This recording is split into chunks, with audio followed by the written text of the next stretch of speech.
చూడండి, జగన్ టైంలో డ్రగ్స్ పట్టుబడ్డాయంటే రచ్చ. అది డ్రగ్సే కాదని తెలిస్తే లైట్. కానీ ఈలోపు ప్రజలందరి మెదళ్లలో ఆ విషయాన్ని చిమ్మేశారు, నేర్పేశారు. ఇప్పుడు మొన్న జరిగినటువంటి కాశీనాయన క్షేత్రమా, లేకపోతే కనుక రాయిచోట, లేకపోతే ఇప్పుడు తాజాగా బెజవాడ, ఇట్లాంటి ఇన్సిడెంట్ జగన్ టైంలో జరిగితే హిందూ జాతికి నాశనం చేస్తున్నారు, విధ్వంసం చేస్తున్నారు. అదే ఇప్పుడు జరిగితే వార్తలు వేయడానికి కూడా ఓపిక తీరిక లేదు.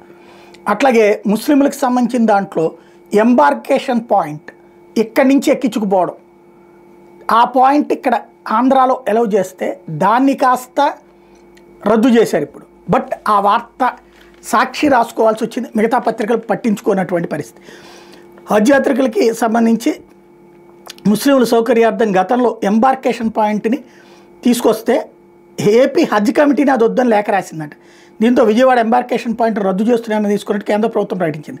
కేంద్ర ప్రభుత్వ కార్యదర్శి అరూప్ బర్మన్ ఈ నెల 18న Air India Express Limited managing director Alok Singh రాసిన లేఖలో ఇది స్పష్టం చేశారు. అసలు విషయం ఏంటి, ఎంబార్కింగ్ పాయింట్ అంటే హజ్ యాత్రకు వెళ్ళేటటువంటి వాళ్ళని హజీలు అంటారు. వీళ్ళు ఇక్కడి నుంచి హైదరాబాద్ కానీ బెంగళూరు కానీ వెళ్ళి అక్కడి నుంచి హజ్ యాత్రకు వెళ్ళేవాళ్ళు.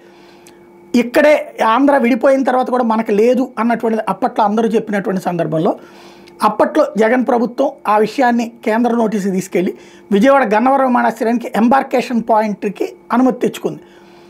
ఇక్కడి నుంచి ప్రయాణించే వాళ్ళ మీద పడిన అదనపు ఛార్జీల్ని జగన్ సర్కార్ అప్పుడు మేము భరిస్తామని చెప్పింది, దాంతో ఇచ్చారు. ఇప్పుడు ఆ ఎంబార్కేషన్ పాయింట్ మాకు అక్కర్లేదంటే ఆ డబ్బులు కట్టాలన్నమాట. గన్నవరం విమానాశ్రయం నుంచి వెళ్ళే హజీల మీద 80,000 రూపాయలు చొప్పున పడుతున్న అదనపు ఛార్జీల భారాన్ని అప్పుడు ప్రభుత్వం భరించడానికి సిద్ధమైతే ఇప్పుడు అది రద్దు చేయడం అన్నటువంటి ఇక్కడ కీ పాయింట్ అవుతుంది. 2,495 మంది విజయవాడ ఎంబార్కేషన్ పాయింట్ నుంచి హజ్కి వెళ్ళారు. గత 5 ఏళ్లలో లెక్కేసుకుంటే 1,813 మంది ఛార్జీల భారం లేకుండా 14.5 కోట్లకు పైగా రాష్ట్ర ప్రభుత్వం అప్పుడు ఇచ్చింది. ఇప్పుడు అది తీసేశారు. బట్ ఈ వార్త రాయడానికి కూడా ఎవరికి తీరిక లేదు.